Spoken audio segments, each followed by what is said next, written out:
మన బైబిల్ స్టడీలో దశలోనికలకు రాసిన మొదటి పత్రికను ధ్యానం చేస్తూ వస్తున్నాం. దేవుని కృపచేత గత పాఠాల్లో మొదటి అధ్యాయాన్ని మనం పూర్తి చేసుకున్నాం. ఈ మొదటి అధ్యాయంలో దశలోనిక అనే ప్రాంతంలో సంఘం ఏ విధంగా ఆవిర్భవించింది అన్న విషయాలు మనం చూసాం. దశలోనికలో సువార్త ప్రకటించబడినప్పుడు ర్యాపిడ్ రియాక్షన్, బహు త్వరితముగా అక్కడ ఉన్నటువంటి కొద్దిమంది ప్రజలు దేవుని వైపు తిరిగారు. విగ్రహారాధన చేసేటువంటి వారు ఆ విగ్రహాలను విడిచి జీవము గల దేవుని వైపు తిరిగారు. గత పాఠాల్లో వాటిని మనం చూసాం. ఈ సంఘం రకరకాల శ్రమల గుండా వెళ్ళినటువంటి సంఘము, నాణ్యమైనటువంటి జీవితాన్ని జీవించేటువంటి సంఘము, సువార్తను దేవుని వాక్యాన్ని పలు ప్రాంతాలకు తీసుకుని వెళ్ళినటువంటి సంఘం.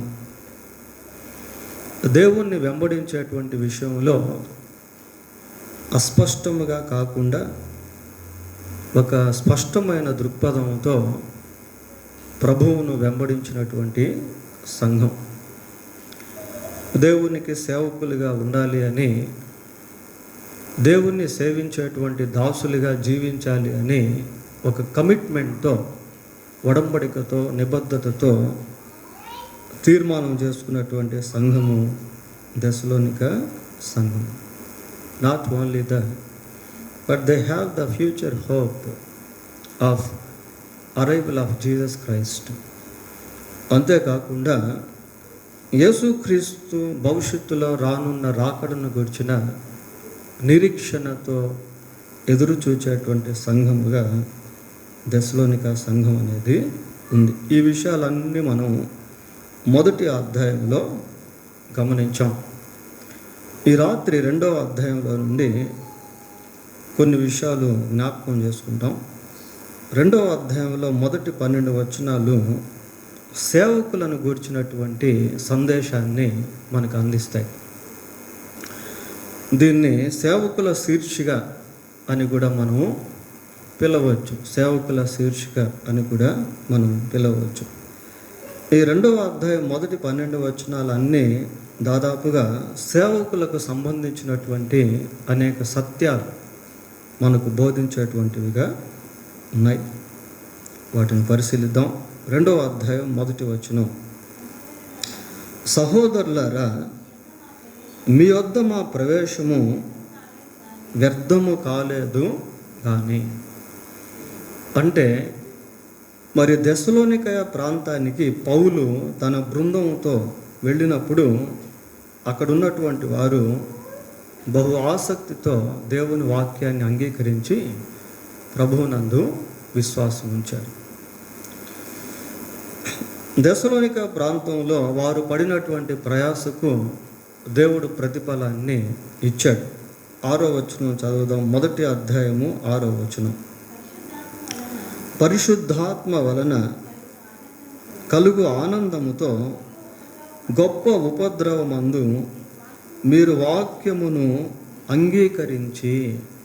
చూడండి ప్రియుల, దశలోనికలో వారు వాక్యాన్ని ప్రకటించినప్పుడు పరిస్థితి ఎలాగుంది అంటే ఉపద్రవముతో కూడినటువంటిదిగా.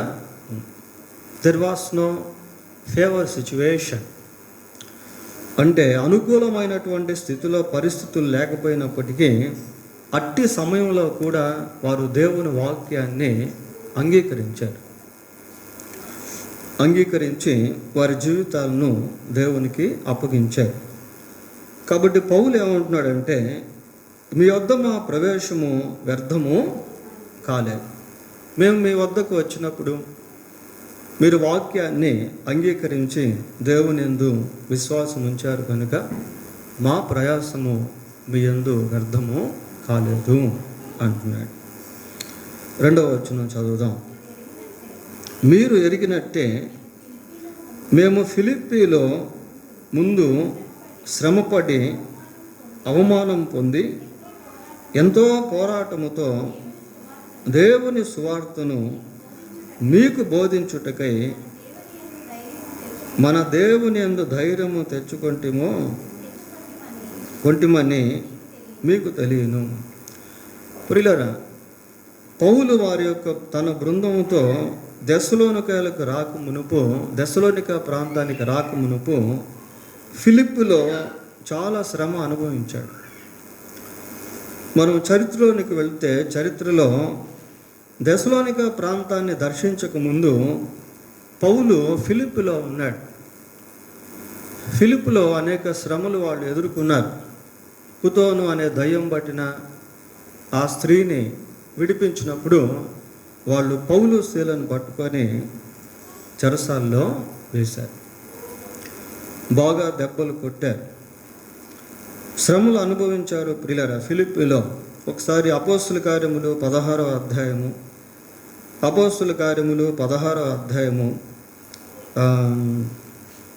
23వ వచనం చూడండి.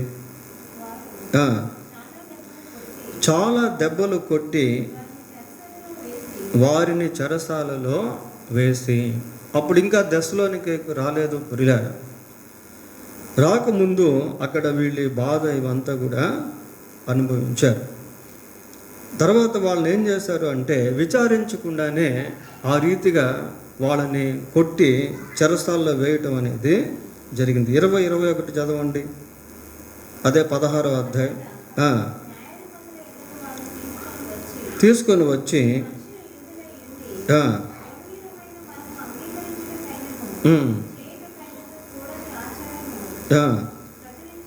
చాలు. రోమీయులమైన మనము అంటే అక్కడ ప్రాంతీయ విభేదాన్ని వాళ్ళు సృష్టిస్తూ ఉన్నారు. ఒక రకంగా చెప్పాలి అంటే పౌలు శీలులు వీరిద్దరు కూడా రోమా ప్రాంతానికి సంబంధించిన పౌర హక్కును కలిగి ఉన్నారు. కాబట్టి విమర్శ చేయకుండా, జడ్జిమెంట్ ఇవ్వకుండా వాళ్ళని కొట్టేదానికి కానీ ఆ చెరసాల్లో పెట్టేదానికి కానీ వాళ్ళకి అధికారం లేదు. అయినప్పటికీ వాళ్ళు ఏం చేశారు అంటే మరి న్యాయ విమర్శ చేయకుండానే వాళ్ళని కొట్టి చెరసాల్లో పెట్టారు. 37వ వచనం చూడండి.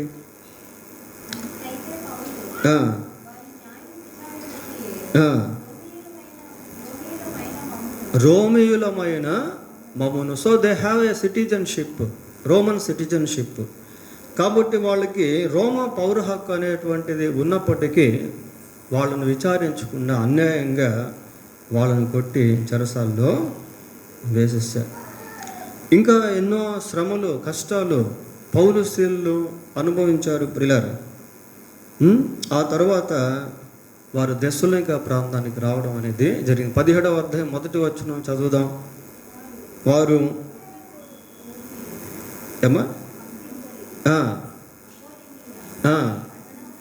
పట్టణముల మీదుగా వారు దెస్సలోనికకు వచ్చిరి.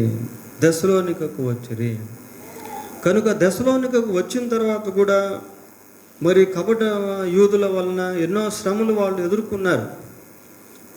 అదే 17వ అధ్యాయం 5వ వచనం చూడండి. అయితే యూదులు మత్సరపడి పని పాటలు లేక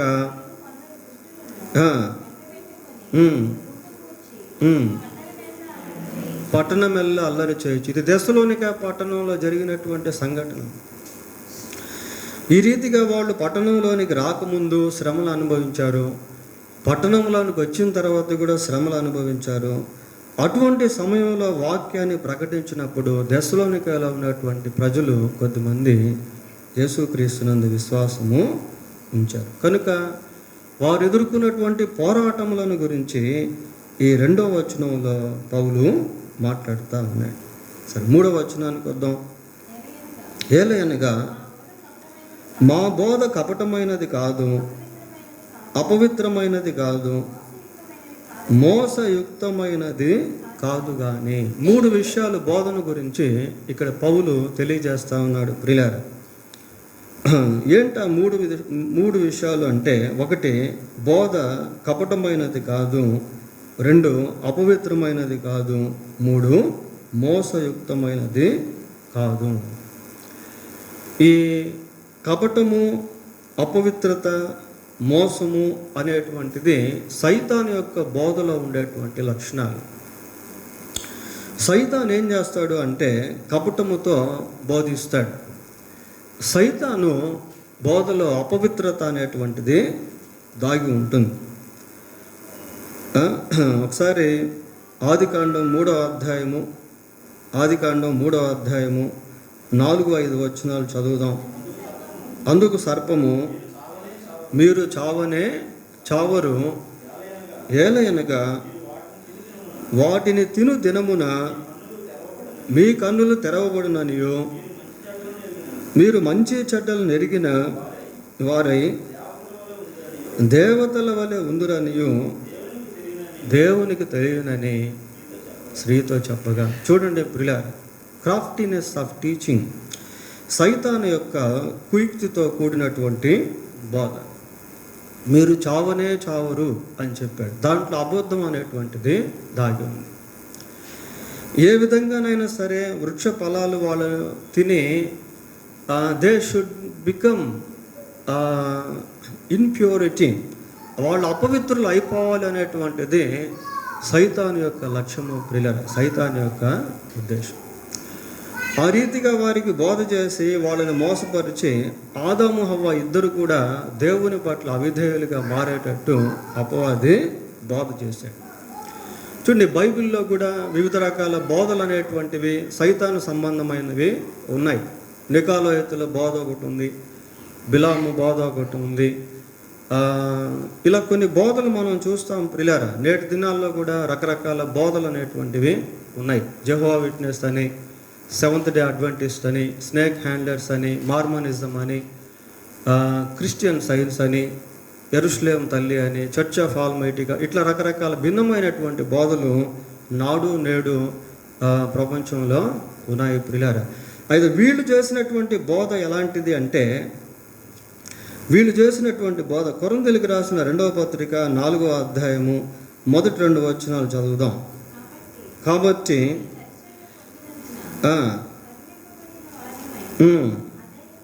అధైర్యపడము, అయితే కుయుక్తిగా నడుచుకొనకయు దేవుని వాక్యమును వంచనగా బోధింపకయు సత్యమును ప్రత్యక్షపరుచుట వలన ప్రతి మనుష్యుని మనస్సాక్షి ఎదుట మమ్మును మేమే దేవుని సముఖమందు మెప్పించుకొనుచున్నాము.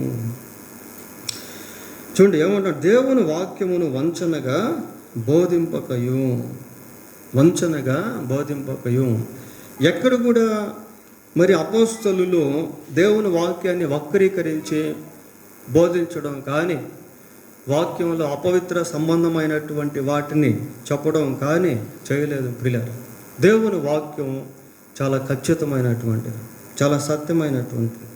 దేవుని వాక్య ప్రకారం జీవించినప్పుడు మనం పరిశుద్ధంగా బ్రతుకుతాం, పవిత్రంగా జీవిస్తాం.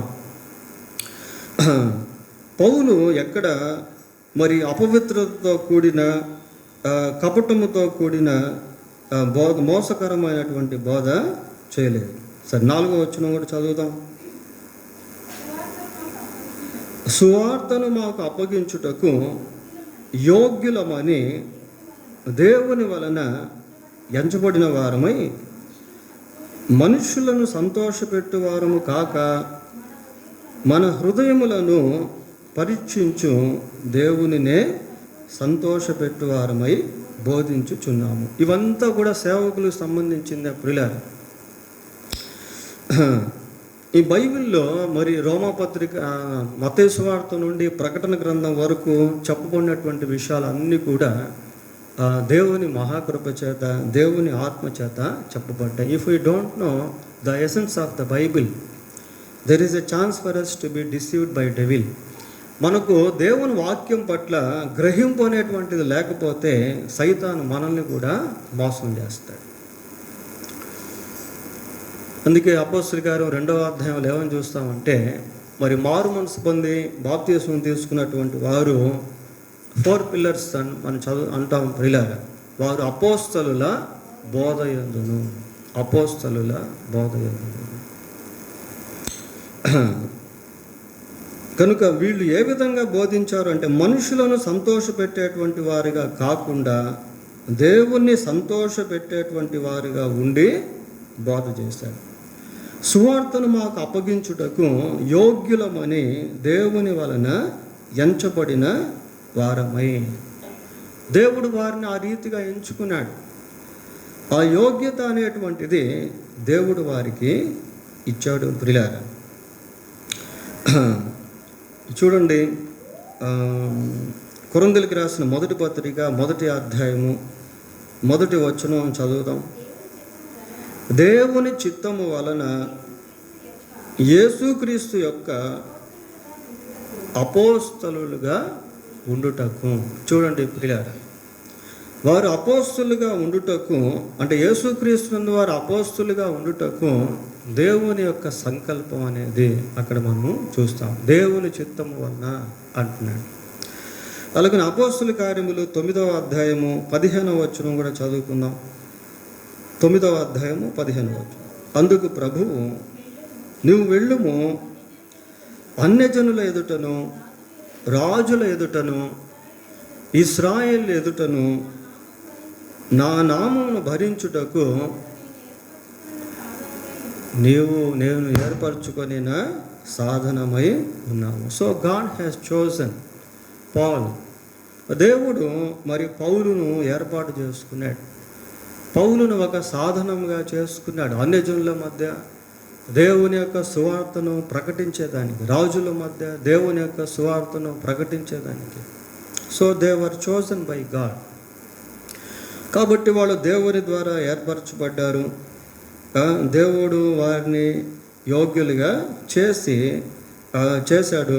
కాబట్టి వారు ఎలాగా వాక్యం ప్రకటించారు అని అంటే, మనుషులను సంతోషపెట్టేటువంటి వారిగా ప్రకటించలేదు. ప్రియులారా, ఈ రోజుల్లో కొద్దిమంది we are not criticizing any preacher or teacher. ఎటువంటి ఉపదేశకుని కానీ బోధకుని కానీ మనం విమర్శించట్లేదు. కానీ కొన్ని దగ్గరలో బోధలను మనం గమనించినప్పుడు మనుషులను సంతోషపెట్టేటువంటి బోధలు అనేటువంటివి కనబడుతూ ఉంటాయి. కొద్దిమంది ప్రేక్షకులు కూడా అటువంటి వారిని ఏర్పాటు చేసుకుంటారు అని బైబిల్లో మనం చూస్తాం ప్రియులారా. మనుషులు దురద చెవులు గలవారు అని తిమోతికి రాసిన పత్రికలో మనం చూస్తాం. చూడండి ఒకసారి ఆ మాట కూడా. తిమోతికి రాసిన మొదటి పత్రిక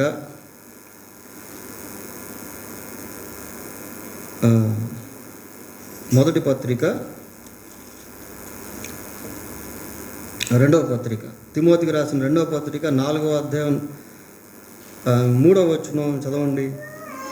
ఎందుకనగా జనులు హితబోధను సహింపక దురద చెవులు గలవారై తమ స్వకీయ దురాశలకు అనుకూలమైన బోధకులను తమ కొరకు పోగు చేసుకొని. చూడండి ప్రియులారా, ఇట్లాంటి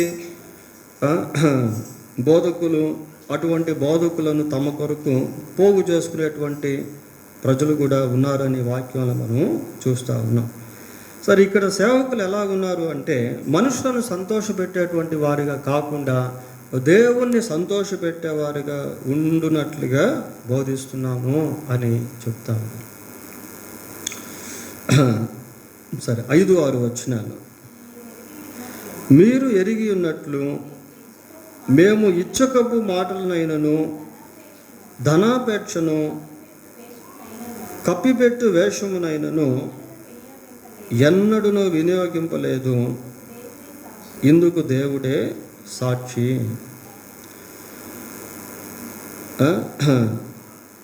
ఇంకోసారి చదవండి. మాది మీరు ఎరిగి ఉన్నట్లు మేము ఇచ్చకపు మాటలనైనను ధనాపేక్షను కప్పిపెట్టు. ధనాపేక్షను కప్పిపెట్టుట అంటే ఏంటి? ప్రియులారా, ధనాపేక్ష కలిగి దేవుని వాక్యాన్ని ప్రకటించడం, ధనం కోసం పరిచర్య చేయడం. ప్రియులారా, అనేక మంది అంటే we are not criticizing any God servants, మనం దేవుని సేవకులను విమర్శించట్లేదు, కానీ కొద్దిమంది కేవలం ధనాపేక్ష కలిగి దేవుని యొక్క పరిచర్య చేసేటువంటి వారుగా ఉంటారు. సరే, దాన్ని మనం పక్కన పడదాం. సరే, ఇక్కడ ఇంకా ఏం చూస్తున్నాము? 6వ వచనంలో ఏమని చదువుతున్నాం? మీరు మాకు చదవండి అమ్మా.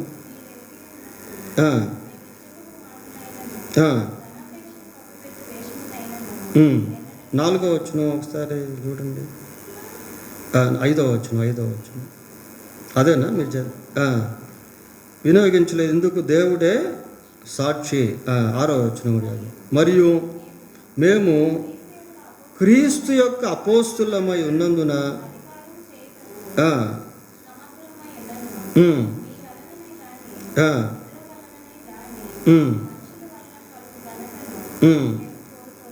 చాలు. చూడండి ప్రియులారా, ఇక్కడ అంటే పౌలు వారి యొక్క తనతో పాటు తన బృందముల గురించి మాట్లాడుతూ ఈ విషయాలన్నీ కూడా చెప్తా ఉన్నాడు. ఏమో చెప్తాడంటే, అయితే స్తన్యమిచ్చు తల్లి తన సొంత బిడ్డను గారవించినట్లు మేము మీ మధ్యను సాధువులమై ఉంటిమి.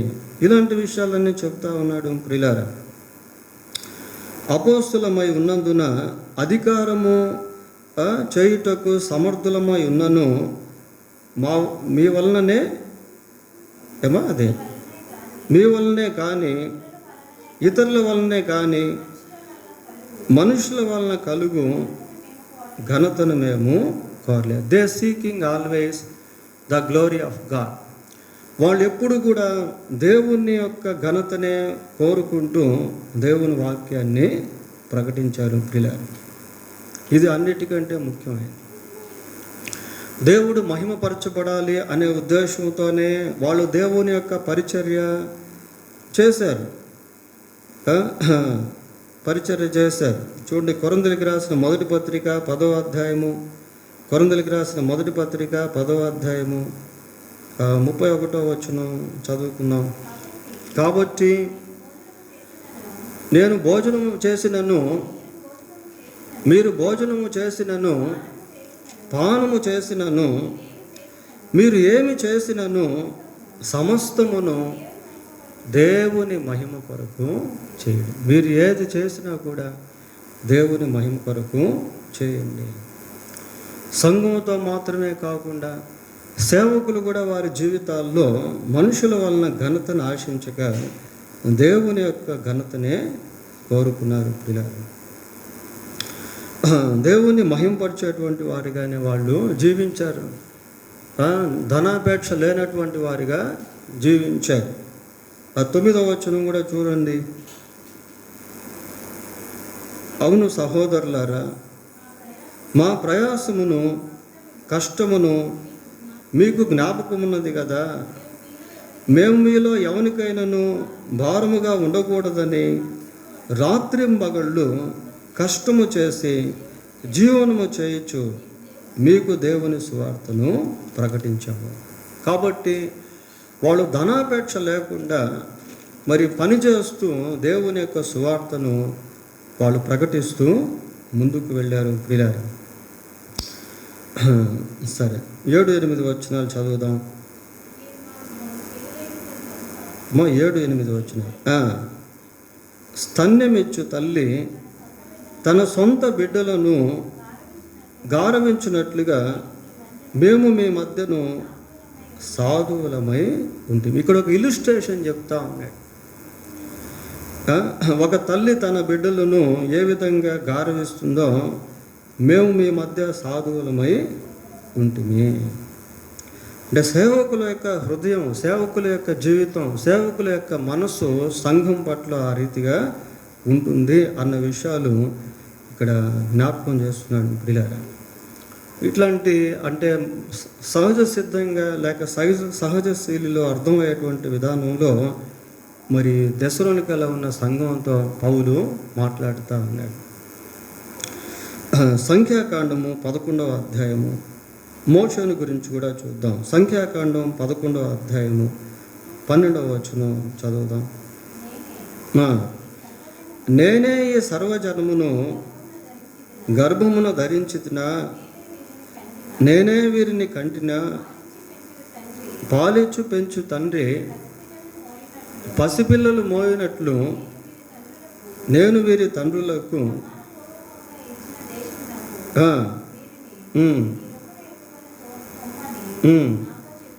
నాతో చెప్పుచున్నావు. ప్రియులారా, ఇక్కడ మోషే ఇశ్రాయేలు ప్రజల గురించి మాట్లాడుతున్నాడు.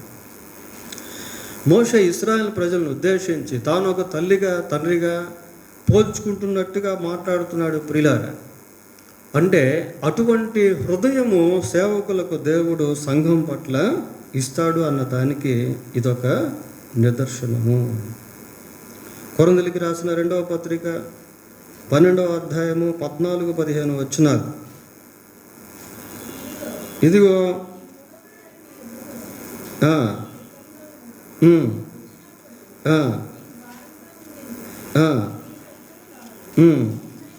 మీ సొత్తును గాను మిమ్మునే కోరుకొను చున్నాను. పిల్లలు తల్లిదండ్రుల కొరకు, తల్లిదండ్రులే పిల్లల కొరకు ఆస్తి కూర్చదగును కదా. కాబట్టి నాకు కలిగినది యావత్తు మీ ఆత్మల కొరకు బహు సంతోషముగా వేపరచదును, నన్నును నేను వేపరచుకొందును. ప్రియులారా, మరి సంఘంలో సేవకుడు ప్రజలను ఏ విధంగా చూస్తాడు అంటే ఆత్మ సంబంధమైనటువంటి దృష్టితో చూస్తాడు. వారు ఆత్మలో బలముగా ఉండాలని, వారు ఆత్మలో ఎదగాలని, వారు దేవుని మహింపరిచేటువంటి వారిగా ఉండాలని, వారు మారు మనసు పొంది దేవుని సేవించేటువంటి వారిగా ఉండాలని సేవకులు ఎప్పుడూ సంఘం విషయంలో అటువంటి మనస్తత్వాన్ని కలిగి ఉంటారు. అందుకే సేవకుల్లో అటువంటి త్యాగాన్ని దేవుడు ఇస్తాడు. ప్రియులారా, అనేకమైనటువంటి వాటిని సుఖ సౌఖ్యాలను విడిచిపెట్టి, మనుషులను విడిచిపెట్టి, తమకంటూ ఉన్నటువంటి ఆశలను కోరికలను విడిచిపెట్టి దేవుని సేవ నిమిత్తం సేవకులకు ఆ భారం అనేటువంటిది దేవుడు అనుగ్రహిస్తాడు. ఆ పోలికలను మనం ఇక్కడ చూస్తూ ఉన్నాం. గలతీ పత్రిక 4వ అధ్యాయము 19వ వచనం కూడా చదువుదాం. గలతీ పత్రిక 4వ అధ్యాయం 19వ వచనం. పిల్లలారా, క్రీస్తు స్వరూపము మీ యందు ఏర్పడు వరకు మీ విషయమై మరలా నాకు ఏం కలుగుతుందట? ప్రసవ వేదన కలుగుతూ ఉంది. అంటే తల్లిని పోల్చుకుంటూ ఈ మాటలు చెప్తారు. క్రీస్తు స్వరూపము మీలో ఏర్పడేంత వరకు నాలో ప్రసవ వేదన కలుగుతాం. అంటే సంఘం దేవునిలో ఎదిగేటువంటి విషయంలో, దేవుని స్వరూపంలో మార్చబడేటువంటి విషయంలో సేవకులు ఎప్పుడు కూడా అటువంటి భారాన్ని కలిగి ఉంటారు. ప్రియులారా, సేవకులకు ఎప్పుడు సంఘం విషయంలో సంతోషం కలుగుతుంది అంటే వారు క్రీస్తుని పోలి జీవిస్తున్నప్పుడు, వారు క్రీస్తులో ఎదుగుతున్నటువంటి సమయంలో సేవకులు సంతోషించేటువంటి వారిగా ఉంటారు. ఇక్కడ పౌలు మాట్లాడుతూ 7వ వచనంలో ఏమని చెప్తున్నాడంటే, మీ మధ్యను సాధువులమై ఉంటిమి అంటున్నాడు. మోషేని గురించి మనం ఆలోచన చేస్తే, మోషే ఇశ్రాయేలు ప్రజలను ఐగుప్తు దేశంలోని నడిపించక ముందు ఐగుప్తు దేశంలో ఏం చేశాడు? ఒక ఐగుప్తునికి సహోదరునికి మధ్య గొడవ ఏర్పడినప్పుడు మోషే ఏం చేశాడు? ఐగుప్తుడిని చంపేశాడు. అయితే దేవుడు మోషేను ఏర్పాటు చేసుకున్న తర్వాత మోషే ఎన్నో శ్రమలు అనుభవించాడు, కష్టాలు అనుభవించాడు. కానీ ఏ ఒక్క ఇశ్రాయేలుని కూడా ఆ రీతిగా చంపలేదు. He became humble man. సాధువైపోయాడు. మోషే ఐగుప్తు దేశంలో సకల విద్యలు అభ్యసించినటువంటి వ్యక్తిగా ఉన్నప్పటికీ దేవుని ప్రజలను నడిపించేటువంటి సమయంలో ఆ విలువ విద్యలు ఏమైనాయో, ఆ యుద్ధాభ్యాసాలు ఏమైనాయో సాత్వికుడిగా ఇశ్రాయేల్ ప్రజలను నడిపించాడు. సాత్వికుడిగా, సాధువుగా ఇశ్రాయేలు ప్రజలు నడిపించాడు. పౌలు సౌలుగా ఉన్నటువంటి రోజుల్లో మరి ఎంతమందిని చంపాడో మనకు తెలియదు ప్రియులారా. కానీ పౌలు దేవుని నమ్ముకున్న తర్వాత ఏ ఒక్కరిని కూడా చంప. He became humble man. దీనుడైపోయాడు, సాధువు అయిపోయాడు. సంఘమందు కూడా తన సాధుత్వాన్ని గురించి ఇక్కడ తెలియజేస్తాను. 9వ వచనం చదువుదాం. అవును సహోదరులారా, మా ప్రయాసమును కష్టమును మీకు జ్ఞాపకమున్నది కదా. మేము మీలో ఎవరికైనాను భారముగా ఉండకూడదని రాత్రింబగళ్ళు కష్టము చేసి జీవనము చేయుచు మీకు దేవుని సువార్తను ప్రకటించాము. పౌలు ఒక ఇవాంజలిస్ట్గా ఉండి అనేక ప్రాంతాలను దర్శించి తన స్వహస్తాలతో పని చేసుకుంటూ డేరాలు కొట్టుకుంటూ ఎవరికి భారంగా ఉండకుండా తన జీవనోపాధిని కొనసాగించాడు. దశలోనికి రాసిన 2వ పత్రిక 3వ అధ్యాయము 7వ వచనం చూడండి.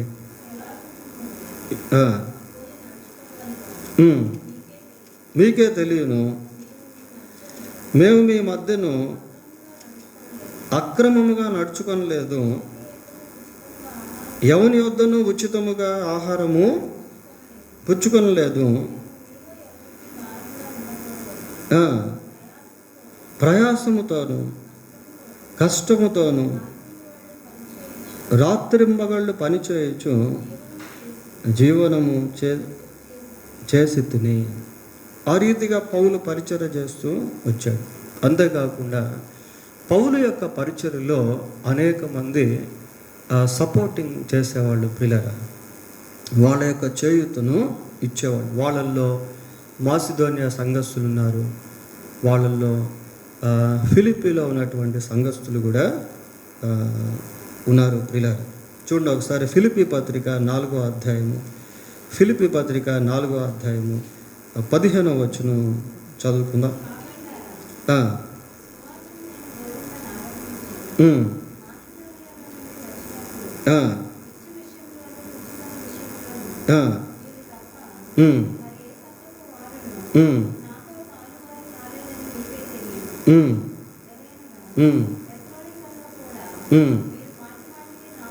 ఏమంటున్నాడు? దెస్సలోనికలో కూడా మీరు మాటి మాటికి నా అవసరము తీర్చుటకు సహాయము చేస్తుంది. పౌలు దెస్సలోనికలో ఉన్నటువంటి సమయంలో కూడా ఫిలిప్పీలో ఉన్నటువంటి సంఘస్థులు పౌలుకు ఎంతో సహాయము చేసేవాళ్ళు ప్రియులారా. పౌలు యొక్క అక్కర్లను వాళ్ళు తీర్చేవారు. మాసిదోనియా సంఘస్థులు కూడా మరి పౌలు యొక్క అక్కర్లను తీర్చినట్టుగా బైబిల్లో మనము చూస్తాం.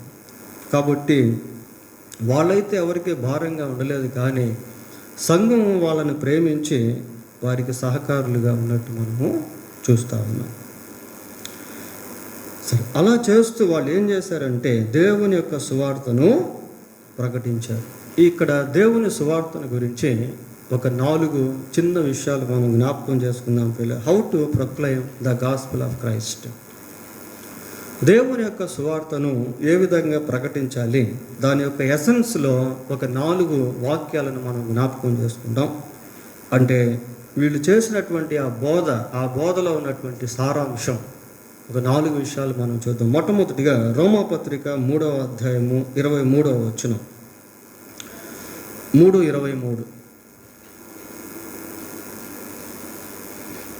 మనం కూడా ఇతరులకు సువార్త ప్రకటించేదానికి ఈ 4 చాలా ప్రాముఖ్యంగా ఉంటాయి ప్రియులారా. ఏ భేదమును లేదు, అందరూ పాపము చేసి దేవుడు అనుగ్రహించు మహిమను పొందలేకపోతున్నారు. మనం ఇతరులకు సువార్త ప్రకటించేటువంటి సమయంలో ఈ వచనాన్ని ఖచ్చితంగా మనం చెప్పవచ్చు.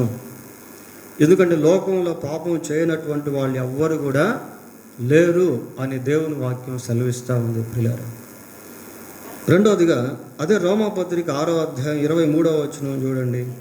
ఏలయనగా పాపం వలన వచ్చే జీవితము మరణము. ఇవంతా యూనివర్సల్ థింగ్స్ అన్నమాట. ప్రపంచవ్యాప్తంగా పాపం చేయనటువంటి వాళ్ళు ఎవరు లేరు. రెండవదిగా పాపం వలన వచ్చే జీతము మరణము. మరణము అంటే నరకం ప్రియులారా. మూడవదిగా కొరింథీయులకు రాసిన మొదటి పత్రిక 15వ అధ్యాయం 3వ వచనం చూద్దాం.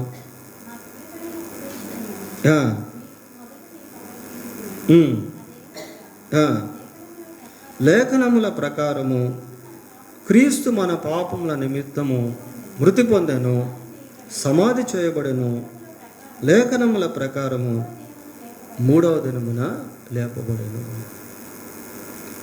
ఎన్ని విషయాలైనాయి? 3 విషయాలైనాయి ప్రియులారా. మొదటిది, ఏ భేదం లేదు, అందరూ పాపము చేశారు. రెండవదిగా పాపం వలన వచ్చే జీతము మరణము. మనము చేసినటువంటి పాపం బట్టి యేసుక్రీస్తు మరణించాడు అని అక్కడ మనం చూస్తాం. క్రీస్తు మన పాపముల నిమిత్తము మృతి పొందాడు. రోమపత్రిక 10వ అధ్యాయం 9వ వచనం చదువుదాం. 10:9. ఈ 4 మనం జ్ఞాపకం పెట్టుకుంటే అన్యులకు మనం సువార్త సులభంగా చెప్పేదానికి ఇవి బేసిక్ వర్సెస్ లాగా పనిచేస్తాయి పిల్లలు. యేసు ప్రభువు అని నీ నోటితో ఒప్పుకొని దేవుడు మృతుల్లో నుండి ఆయనను లేపెనని నీ హృదయమందు విశ్వసించిన ఎడల నీవు రక్షింపబడుతుంది. ఈ 4 విషయాలు సువార్తలో చాలా ప్రాముఖ్యమైన విషయాలు ప్రియులారా. ఇవన్నీ కూడా పౌలే చెప్పాడు. ఈ రోమా పత్రిక పౌలు చేత రాయబడింది, కొరింథీయులకు రాసిన పత్రిక కూడా పౌలు చేత రాయబడింది. ఇంకా అనేక విషయాలు సువార్తకు సంబంధించి ఉన్నాయి, కానీ ఇవి బేసికల్గా మనం ఒక 4 అనేటువంటివి చూసాము ప్రియులారా. సరే, దేవుని యొక్క సువార్తను వాళ్ళు ఆ రీతిగా ప్రకటించారు. 10వ వచనం చదువుదాం.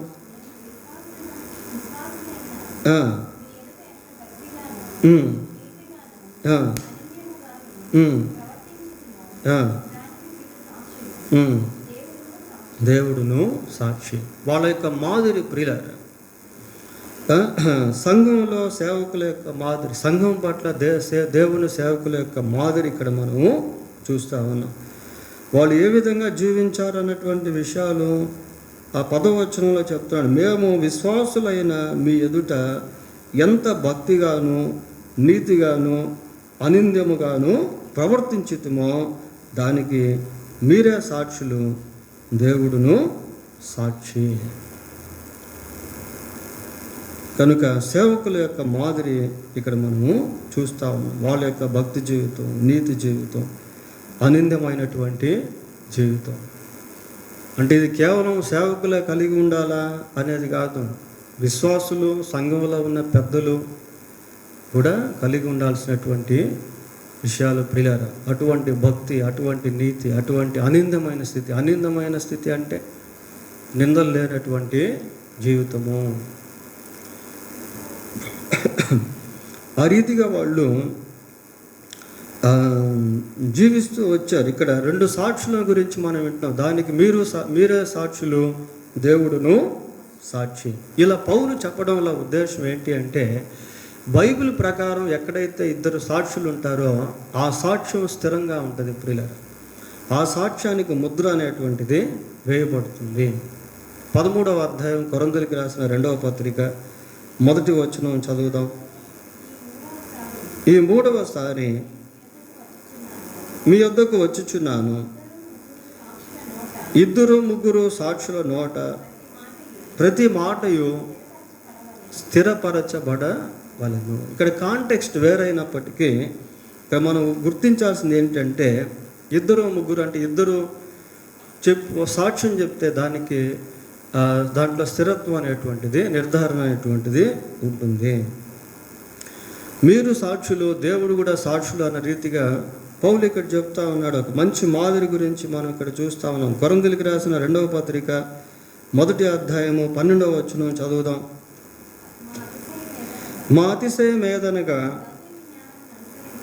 లోక జ్ఞానమును అనుసరింపక, లౌకిక జ్ఞానం అనుసరింపక దేవుడు అనుగ్రహించు పరిశుద్ధతతోనూ నిష్కాపట్యముతోనూ దేవుని కృపని అనుసరించి లోకములో నడుచుకొంటిమనియు విశేషముగా మీ ఎడలను నడుచుకొంటిమనియు మా మనస్సాక్షి సాక్ష్యమిచ్చుటయే. ఇక్కడ లోకము సంఘము రెండు చూస్తున్నాం ప్రియులారా. సేవకుడు అటు లోకములో సాక్ష్యం కలిగి ఉండాలి, సంఘంలో కూడా సాక్ష్యము కలిగి ఉండాలి. కాబట్టి 12 వచనాలు సేవకుల శీర్షికలాగా ఈ రాత్రి మనం గమనిస్తూ ఉన్నాం. పెద్ద చివరిగా 11, 12 వచనాలు కూడా చదవండి. తన రాజ్యమునకు మహిమకును మిమ్మును పిలుచుచున్న దేవునికి తగినట్టుగా మీరు నడుచుకొనవలనని మేము మీలో ప్రతి వానిని హెచ్చరించుచు, ధైర్యపరచుచు, సాక్ష్యమిచ్చుచు, తండ్రి తన బిడ్డల ఎడల నడుచుకొన రీతిగా మీలో ప్రతి వాని ఎదుట మేము నడుచుకుంటామని మీకు తెలియదు. మళ్ళీ ఇక్కడ తండ్రిని గురించి మాట్లాడుతున్నాడు ప్రియులారా. తండ్రిని గురించి మాట్లాడుతూ 3 విషయాలు ఇక్కడ జ్ఞాపకం చేస్తూ ఉన్నాడు. ఏమని జ్ఞాపకం చేస్తున్నాడు అంటే, మేము మీలో ప్రతి వానిని హెచ్చరించుచు, ధైర్యపరచుచు, సాక్ష్యం ఇచ్చుచు. హెచ్చరించుచు, ధైర్యపరచుచు, సాక్ష్యము ఇచ్చుచు. సంఘంలో ఈ 3 సంఘానికి అవసరం. హెచ్చరికలు కావాలి, ప్రోత్సహించబడాలి, ధైర్యపరచబడాలి, ఇంకా ఏమని చేస్తాం, సాక్ష్యము ఇచ్చుచు. మళ్ళీ తండ్రుల గురించి మాట్లాడుతూ ఉన్నాడు. ఇక్కడ ఒక విషయం మనం చాలా జాగ్రత్తగా గమనించాలి ప్రియులారా. సాక్ష్యమించు తండ్రి తన బిడ్డల ఎడల నడుచుకున్న రీతిగా మీలో ప్రతి వాని ఎడల మేము నడుచుకున్నాం. తండ్రి తన బిడ్డలు, తండ్రి తన బిడ్డలు, ఈ 2 పదాలు గుర్తుపెట్టుకొని ఒకసారి కొరింథీయులకు రాసిన మొదటి పత్రిక 4వ అధ్యాయము 14, 15 వచనాలకు వెళ్దాం.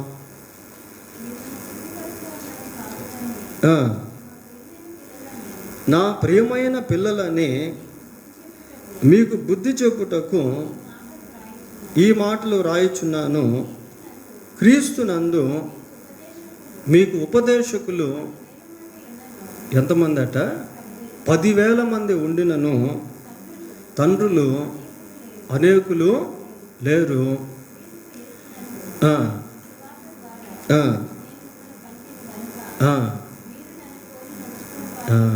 ఈ వచనం మనం జాగ్రత్తగా గమనించాలి ప్రియులారా. ఈ రోజుల్లో చాలామంది స్థానిక సంఘాలని వదిలేసి